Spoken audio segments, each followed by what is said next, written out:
এসেছে মেয়ে দেখতে। গ্রামের বাড়িতে চলছে অতিথি আপ্যায়ন, পরিচয় পর্ব আর কথাবার্তা, কিন্তু পাত্র সেজে বসা ব্যক্তি আসলে পুলিশ ব্যুরো অব ইনভেস্টিগেশনের বা পিবিআই এর একজন কর্মকর্তা। তার লক্ষ্য বিয়ে নয়, খুনের মামলার সন্দেহভাজনদের অবস্থা নিশ্চিত করা। Premium commercial space is now for rent. Featuring ample parking and excellent accessibility, this 4,200 square foot space is ready. Elevate your business and call us today. কিছুক্ষণ কথোপকথনের পরই মেলে গুরুত্বপূর্ণ তথ্য। যাদের খোঁজা হচ্ছে তারা ওই বাড়িতে না থাকলেও রয়েছেন এক আত্মীয়ের বাড়িতে। তথ্যটি পেয়েই সেখানে অভিযান চালায় পিবিআই। গ্রেফতার হন দুই সহোদর, রমজান আলী লিমন ও হাসিবুর রহমান শান্ত। এরপর তাদের জিজ্ঞাসাবাদ ও তদন্তে বেরিয়ে আসে নরসিংদীর আলোচিত কিশোরী সুমনা আক্তার তিথি হত্যাকাণ্ডের পুরো পরিকল্পনা, যার নেপথ্যে ছিল প্রবাসী স্বজনের পাঠানো টাকার লোভ। 2025 সালের 27 জানুয়ারি রাতে নরসিংদী সদর উপজেলার শেখেরচর গ্রামে নিজ বাড়িতে হাতুড়ি দিয়ে আঘাত করে হত্যা করা হয় 13 বছর বয়সী সুমনা আক্তার তিথিকে। হামলায় গুরুতর আহত হন তার মা আসমা আক্তার। তাদের বাড়ি থেকে লুট করা হয় নগদ টাকা। এ ঘটনার 4 দিন পর 31 জানুয়ারি মধ্যরাত্রে ফরিদপুরের বোয়ালমারি থেকে রমজান ও হাসিবুরকে গ্রেফতার করে পিবিআই। তাদের কাছ থেকে 10,01,100 টাকা উদ্ধারের কথা জানানো হয়। পরে তাদের দেওয়া তথ্যের ভিত্তিতে 1 ফেব্রুয়ারি নরসিংদী থেকে গ্রেফতার করা হয় কাউসার মিয়া ও ইমন আলীকে। এই মামলা এখন বিচারাধীন।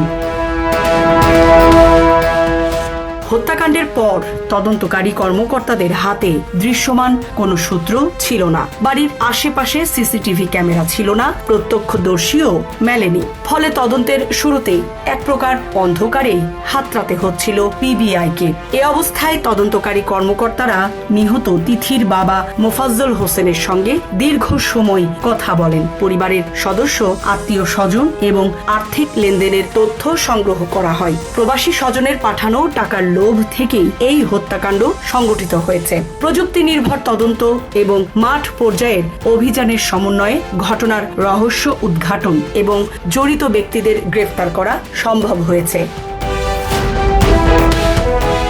মোফাজ্জল হোসেন তদন্তকারীদের জানান, তার বড় মেয়ে ও কম্বোডিয়া প্রবাসী জামাতা নিয়মিত টাকা পাঠাতেন। সেই টাকা তোলার কাজে সহযোগিতা করতেন তাদের পরিচিত ব্যক্তি হাসিবুর রহমান শান্ত।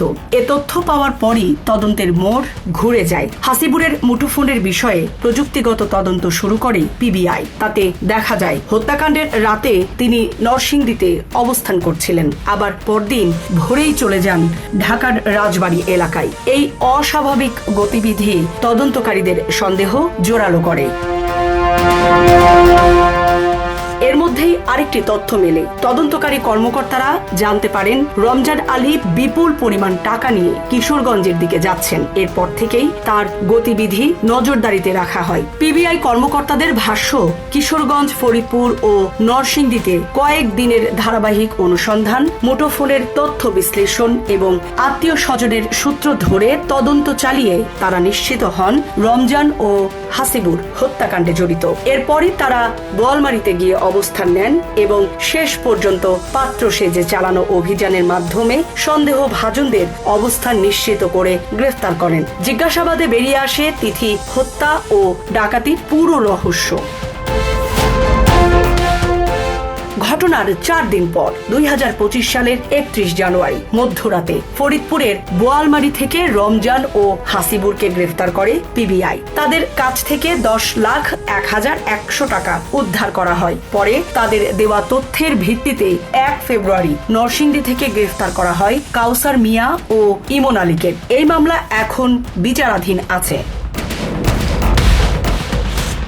পিবিআই তদন্ত ও আসামিদের জবানবন্দি অনুযায়ী হত্যাকাণ্ডের কয়েকদিন আগে মোফাজ্জল হোসেনের বাড়িতে বিপুল পরিমাণ নগদ অর্থ থাকার খবর পান রমজান। বড় ভাই হাসিবুরের মাধ্যমে তিনি জানতে পারেন মোফাজ্জলের কম্বোডিয়া প্রবাসী বড় মেয়ে ও জামাই নিয়মিত তাদের কাছে টাকা পাঠাতেন। তদন্তে উঠে এসেছে টাকার লোভ থেকেই ডাকাতির পরিকল্পনা করেন রমজান। পরিকল্পনায় তিনি সঙ্গে নেন কাউসার মিয়া ও ইমন আলীকে। অভিযানের প্রস্তুতি হিসাবে স্থানীয় বাজার থেকে কেনা হয় একটি হাতুড়ি ও রশি। জীবন অবাক না করলে কে করবে? 28% মিল্ক ফ্যাটের অবাক করার সাথে ফ্রেশ মিল্ক পাউডার। জীবন অবাক করুক প্রতিদিন। জবানবন্দির বরাত দিয়ে পিবিআই জানায় 2025 সালের 27 জানুয়ারি রাত 8:30টার দিকে 3 জন মোফাজ্জল হোসেনের বাড়িতে যান। তখন মোফাজ্জল বাড়িতে ছিলেন না। রমজান কড়া নাড়লে দরজা খুলে দেয় সুমনা আক্তার তিথি।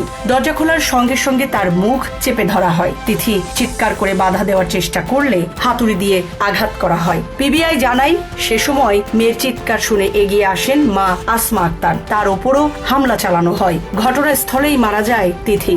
গুরুতর আহত হন তার মা। এরপর পুরো বাড়িতে টাকা খুঁজতে থাকেন হামলাকারী ব্যক্তিরা। এক পর্যায়ে একটি লাল রঙের বালতিতে কাপড়ে মোড়ানো অবস্থায় রাখা নগদ টাকা খুঁজে পান তারা। সেই টাকা একটি স্কুল ব্যাগে ভরে তারা দ্রুত পালিয়ে যান। সামরিনা প্রীতি, ঢাকা এক্সপ্রেস।